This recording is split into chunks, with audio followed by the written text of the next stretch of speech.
Ilonga 1000 yil asal ichirsangiz ham u baribir zahar chiqaradi. Hayotda ham xuddi shunday.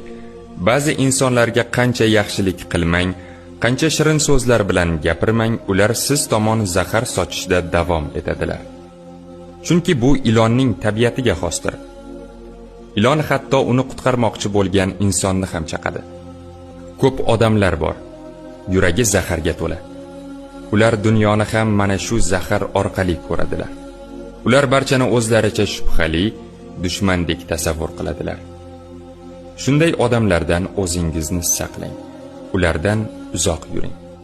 Bunday insonlarni na tuzatish va na qutqarish mumkin, chunki ular faqat zahar bilan yashaganlari bois asalning ta'mini bilishmaydi.